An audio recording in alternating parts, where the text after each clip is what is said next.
Hi, I'm Greg Braxton with the Los Angeles Times. Gotham has been one of the big hits of the season. Fox's moody crime drama about the origins of Batman and his many nemesis. And one of his key, most menacing nemesis is Oswald Cobblepot, who will eventually become the Penguin. He is played with great menace and great devilishness by Robin Lloyd Taylor, who we have the pleasure to talk to today. How you doing? I'm doing very well. It's great to see you, to be talking to you. What has this ride of Gotham been like? Were you expecting it's become such a phenomenon? How much of this were you expecting, and how much of it is a surprise? The whole thing is really a surprise. I never expected. All I ever wanted was to work in any capacity as an actor, and then to find myself in a show like this with such an incredible cast, with such an incredible team, and also not only that, part of the Batman universe, which is classic American pop culture. No one prepares you for that, and so yeah, it's been an insane ride, and I mean, I knew, knowing the creative team behind the show, and knowing, having read the pilot script before we started, obviously, as one does, Right. I had a feeling that this was going to be big. I knew, I trusted in the vision was just so very clear, even on the page. And then, of course, showing up to set the first day that I worked, it was like, it hit me like a ton of bricks. It was just like, oh my gosh, my life has changed. Right. It was an out of body experience. Really. Yeah. And what has the ride been like? You're coming towards the end. We've got a big finale coming on next week, in which Oswald's making all sorts of moods. But how would you characterize just the whole journey of Gotham as you're coming to the end of it? As coming to the end, I mean, I feel like it's interesting because we start with Oswald is he's at a place of low status. He's working under Jada Pinkett Smith's character Fish Mooney. He makes his first steps towards asserting himself as his own man, as his own boss, and he starts plotting. And then as the season goes through, he is advancing. It's not smoothly. Yeah. He falls back, he advances, he falls back, but ultimately he, is finding his way towards his ultimate goal, which is to be, again, his own man in charge of his own destiny. And in a weird way, it does strangely parallel my own life and my own experience this year, in the sense that, like, going into it, I've worked and I've been a part of some amazing franchises, but never ever to the extent with which I have been involved with Gotham. And so, in a way, like, I'm coming into it with a low status, and, working with someone with incredible status such as Jada Pinkett Smith, which, I mean, she is absolutely fabulous, both on screen and off. And then, and also finding my own way through, through working on a show for an entire season, which is something I've never done. Finding, playing a character for that extended period, finding his own journey, his own arc, and then, again, weirdly finding it mirroring my own in a certain way. Like, I feel like I'm becoming an adult in a certain way, and like establishing myself and growing up, and it's been like, it's a really profound experience, actually, for me. Like, as a struggling actor, which is where I was at. Again, I worked, so I didn't struggle to the extent that most actors do. I've been very fortunate. However, there were lean times. There were, like, years where I didn't work, in the industry, and I found like my whole identity was my identity. And I thought for a long time, I was like, well, if I can only get this one thing, if I can only get this one part or a recurring role on a television show, for example, or a big film or whatever it is, then everything will be better and everything will be solved. Mhm. And then you realize that that's not necessarily the case. Doesn't come up. Lots of things are solved. Don't get me Yes, wrong. I mean, yes. this is all, good stuff. But at the same time, it's a period of self-discovery, because once, my identity changed, I'm not struggling in the same way that I was before. However, there still are, like with everyone, fundamental issues that, we all need to address. And like a lot of self-reflection has gone into this last year of my life. How intimidated were you by it, or how challenged? Because in one way, Gotham it's based on Batman, it's storied franchise. Right off the bat, you're going to have people checking it out, but you're also stepping into the comic book world, and the fans are just fanatic and very demanding, and you've got to hit it right off the bat. And then you, even though you're not the lead of the show, are stepping into a pivotal role in that a lot of the success of the show depends on you and whether people will buy you as this guy. So stepping into that, were you sweating? Were you nervous? Were you sleeping, or were you cool? I was not cool, I would say. I mean, again, these are all champagne problems, as we like to call them. I mean, this is, the dream. And I was, I have been working very hard to get to this point in my career. However, again, something like this doesn't really come along that often for people. And also, again, to be stepping into a role that is, like I said before, classic American pop culture history that's been around for, well, I think the Penguin has been around for 74 years or something. Batman himself has been around for 76 years. Mm-hmm. It's part of all of our lives, like we've all grown up in some capacity with Batman, and then in a smaller way with Oswald Cobblepot. And it's very daunting. I mean, we shot the first episode, and we came back and we started shooting other episodes. And then as we ramped up to the premiere in September, I really started to feel like, I was sort of in fantasy land. We were just creating, and no one was seeing it. And, it sort of exists. We all could live in this happy bubble in a way. And then once the reality was setting in, this is going to be on television, not just in the United States, around the world. And, the magnitude of the situation really hit me then.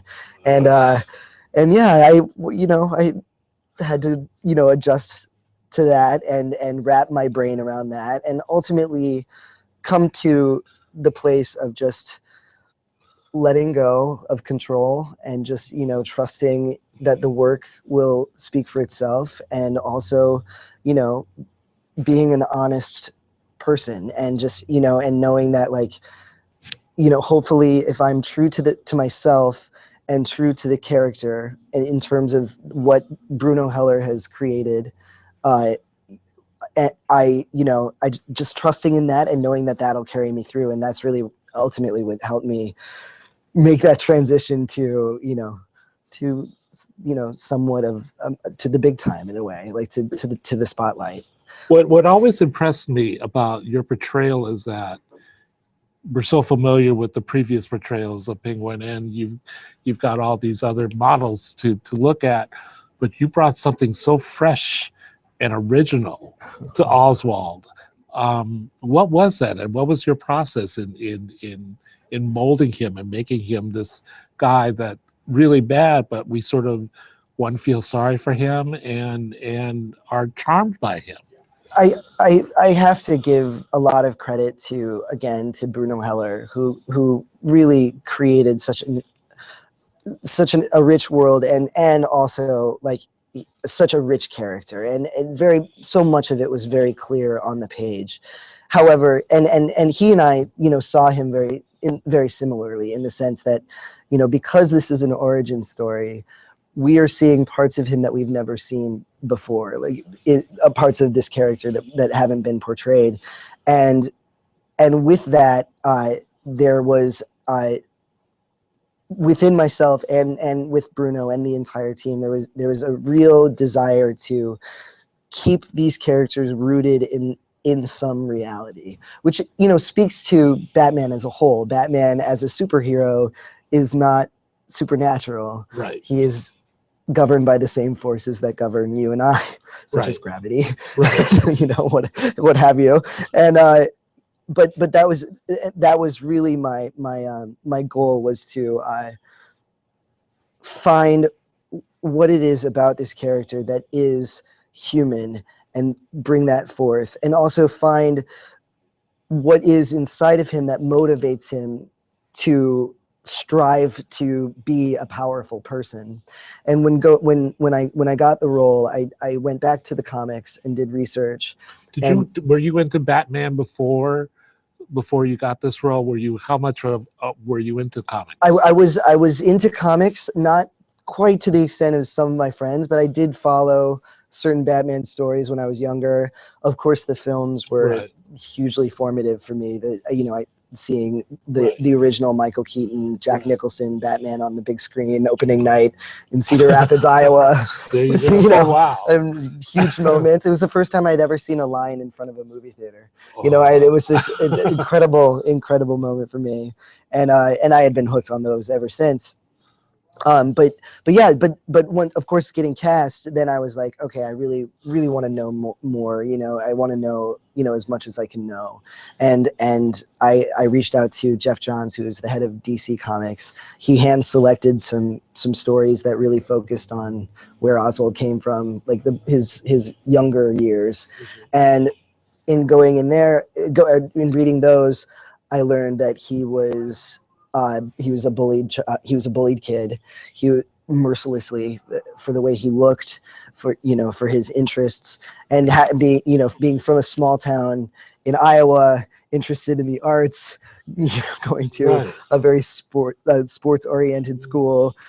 I knew exactly how that felt. I was never bullied to the extent that Oswald was, but I did know what it felt like to be treated like less than a human being, to be discounted, to be ruled out. And that was my that was my hook into who Oswald is, and again what feeds his incredible ambition to not only just be one step ahead of everybody else, but to be 5 steps ahead of everybody else, and then achieve what he needs to achieve. So is he a bad guy, or is he misunderstood, or how would you define Oswald? Because a lot of villains or actors who play villains say, well, he's not bad, he's just sort of, people just don't understand. I would say that I tend to shy away from the term bad guy. I will say he does bad things. Okay. And I will say that,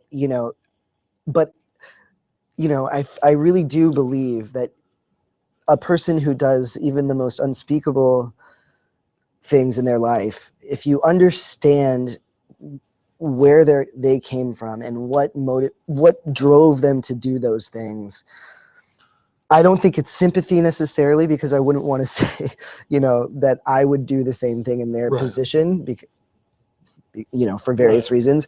However, I would say that there is understanding there. There is, and there is, you almost identify with a person when you know what they went through and what made them make the choices that they make. He does bad things. He is misunderstood.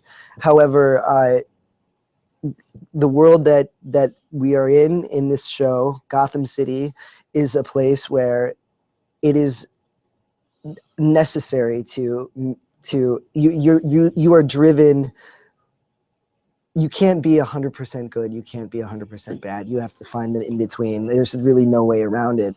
And in terms of Oswald's relationship with Jim Gordon, they both are teaching each other that. Whereas Jim is coming to the situation from a very altruistic point of view, Oswald is coming at it from a very cynical point of view.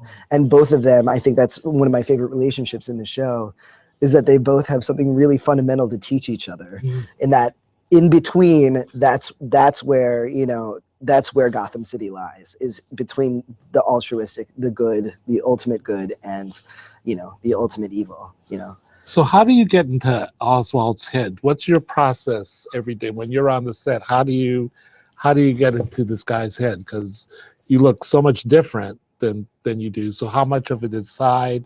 How much of it is the getup? But what do you do personally to get into his head? To get into his head, his language, he has his own language, which again is, I keep giving shout outs to the writing team, but they really have nailed his voice in a way that, like, it makes it a lot easier for me to find that. However, I do really rely upon the actual physical transformation into the character. It's an amazing gift that I've been given playing this character, in the sense that I go through makeup for 45 minutes to an hour, change the way I look. Wow. The hair is another bunch of time. And then I have these incredible costumes that are not just, they're suits that are fitted to me, to my body. And then you add in, the physicalization, the walk that he has. And with all of those physical pieces coming together, I really do feel that I am stepping into his skin. And then the language, the words that I'm given to say,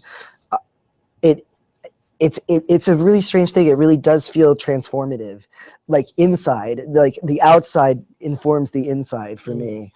And then again, it's really helpful, and it keeps me sane, in the sense that at the end of the day, the nose comes off, the makeup washes off, I can put on a hat, go out with the suits go away, my foot turns forward, and I'm able to put him away until the next time. And that I've never played a character quite like that, where I've had, where the physicality and the appearance has been so intricate and important to who the character is.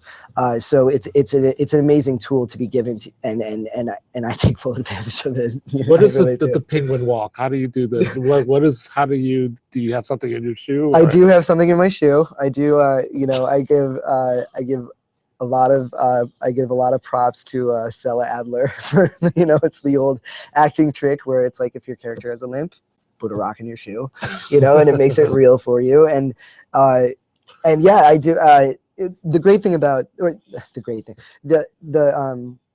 what I found very helpful was that the injury, the limp itself, is established in the pilot. Right. So, and it's an actual physical injury. So it was something that I was able to ask people about, ask our stunt coordinator, talk to our stunt coordinator. Right. What would this look like if, he was hurt in this way and it didn't heal correctly? And is this an adequate, representation of that? And so I was able to, like, really, actually do research on that, which was extremely helpful. Wow. And then the bottle cap ended up in the shoe, and I'm not going to lie, mostly because there was one day where everything was happening in the scene. We were in Chinatown with the bus and extras, and it was in the middle of August in New York City. Insanity. And I shot the thing and went back to where I was sitting and realized I completely forgot the walk. I had completely forgotten it. And I have to give a huge shout out to my wardrobe assistant, Kyle. Thank you. She came over to me and she was like, she works in theater, and she was like, what if we put something in your shoe? And I was like, yes. And since then, whenever I'm doing it, there's a bottle cap in my right shoe, and it's just enough. It's not painful, but it's just enough to actually bring me to that reality where, every step he takes is deliberate, because for him it is painful. And so to have, like, an actual physical representation is an incredible tool to use. And it really, and again, it's part of, it goes in part and parcel with the makeup and the hair and the suits, the bottle cap as well. It puts me into that mind state of where Cobblepot lives. And what was your reaction the first time you saw yourself as Oswald? What did you think? I honestly didn't. I mean, obviously, I guess I recognized myself, but it's really been one of the first things that I've been involved in that I could actually watch and not hide behind my hand because I do, I have that's, somewhat difficult for me. I studied in theater, and so I'm just used to Sure. putting out and not seeing it reflected back in my face. Mhm. And so that's been, a process, but because of the way he looks and the way the show, just the way the show is designed in general, I've actually been able to watch it. And it was pretty mind blowing. It's my whole life this year has just been moments where oh my gosh, this is really happening. Like, I don't know if I'll ever get used to it, but yeah, that was just another one of those moments where it's like, oh, this is real life now. Obviously, the show has a ton of fans. I have a few questions from them. Please. That Fantastic. I'd like to fire off at you. That, of course, one of the key relationships that Oswald has is with his mother. Mm-hmm. Not the most healthy of relationships. It's very codependent. Yes.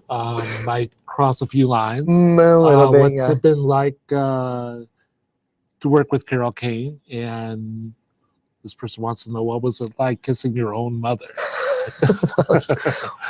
Contrary to popular belief, Carole Kane is not my actual mother. Yes. But what a testament to what a our testament connection, to your convincing portrayal. and again, like, I've been a fan of hers my entire life, and we really did connect on a very like deep personal level when we first had the opportunity to work together. And I met her. We were she comes into the makeup room, and I meet her, and I have no words. She's incredibly sweet and giving. Next thing you know, like maybe like 45 minutes later, she comes over and she was like, "Would you like to run lines in my dressing room?" And I was like, "Yes, please." Another like pinch me moment that I never end. These moments never end. And so we go into her dressing room, and we run lines for a bit, and then we just start talking. And I have an elderly father. Her mother is elderly. They're both in somewhat challenged states of health, and we're holding each other's hands, sharing stories, connecting personally. And I it's rare to have that with a co-star, especially on a television show when you don't have every scene together. Sure. It really did feel there was a maternal feeling that I felt from her, and also just a connection of artists, and like it was really profound. And I would kiss her any day of the week. And, she's absolutely fabulous in every way, and we're neighbors in New York. So Oh, really? Yeah, Your neighbors? yeah. So that's You guys really do have a great connection. I couldn't ask for anyone better to play my mom. In fact, when I found out that I did have a mom in the show, for some reason, I read the script and I was really excited, and I texted my agent immediately, and I was like, I have a mom. They have to cast Carole Kane. This was before any. Wow. And she was like, calm down. They'll figure, leave it up to them. And I was like, yeah, okay, but Carole Kane would be the best. 2 days later, Danny Cannon, executive producer, texts me and says, Carole Kane is playing your mother. And I was like, did I make this happen? Was this me? It was like, all in you just. And I told the story to Carole, and she was like, thank you, darling. And I was like, yes, of course, anything for you, Yeah. So anyway, I love her deeply on screen and off. How much of, well, I guess you've already asked this, but I've already asked this about the connection that you have with Oswald, that the vulnerability, the background, the sensitivity of Oswald. Mm-hmm. But he does some really horrible things. What's the worst thing that you think that Oswald has done? He to take someone's life, I think, is a stranger, no matter, like in the second episode, he's picked up on the highway, granted by not the nicest guys, but right, and they do insult him, and they touch on a nerve which is very, it's a live wire for Oswald, right. And it sets him off, and he murders them. That's every time that and it's happened several times where like he has been pushed to the point of murder and he has taken the life of someone who didn't necessarily deserve it or wasn't involved in the situation, you know, at hand. And it's not easy. I really don't think it's not easy for me to do that. However, the way I get through it, the way I make it make sense for me, and the way I'm able to do it is just to. I think of I go back to the bullying, and I think of there was a story of a kid who an elementary school student, and forgive me for not knowing his name, who took his own life because he was teased for being gay, and he was so young that we don't even know if he was gay or not. But he had a unicorn on his backpack or something, and he took his own life. And I think he was even no older than 10 years old. And I think, you know, that is where Oswald was, and I think he had to find some incredible strength, and he lost his humanity in those moments. Like he was pushed to that point, I believe, many times, and something inside of him pushed him through it. However, that he had to learn that, you know, to put himself above everybody else at the expense of everybody else. Those were the only examples that he had growing up. And you know, I think of this kid, and I think of, you know, Oswald, and it helps me justify those moments in that, like, this is someone who doesn't feel that he deserves love, and so in that regard, he doesn't feel that if someone is going to cross him even in the slightest way, they don't even deserve to exist. Wow. That's how I made it make sense for me. And, you know, it again, like, it's hard because, like, I get tweets from people being like, you know, like there was a recent episode where Oswald murders a man delivering flowers. Right. And it's very brutal. And, you know, I get tweets being like, yeah, Oswald took that guy out, and like he's a boss. And it's I appreciate that people are watching, and I welcome all viewpoints in terms of what we're doing, and all responses are welcome, and I, you know, acknowledge that. But part of me is also like, you know, I'm not doing it to create that reaction in people. Absolutely. I'm not approaching Oswald's murderous impulses from that standpoint, you know, not from this like gung ho, like let's take out some dudes, you know. Sure, that, right. You know, it comes from a much more personal, dark place for me, right. Actually. Yeah. Wow. So, well, what can you tell us about the finale and spoilers, whatever? What sort of mayhem are you going to be up to in this final episode? Well, as we've seen through the last few episodes, Oswald has set a gang war into motion, and right. These are the main crime families in Gotham City: the Maroney family and the Falcone family. And he, of course, his MO is to have the two big lions go at each other, kill each other, and then he'll be there to step in. And however, there is one other person in Gotham City that stands in the way of that. Sure. And that, of course, is Fish Mooney, right, played by Jada Pinkett Smith. You guys have a unbelievable chemistry. It's really cool. I just can't believe how lucky I am to be working with someone like her. And again, like I could sing her praises until the day is done.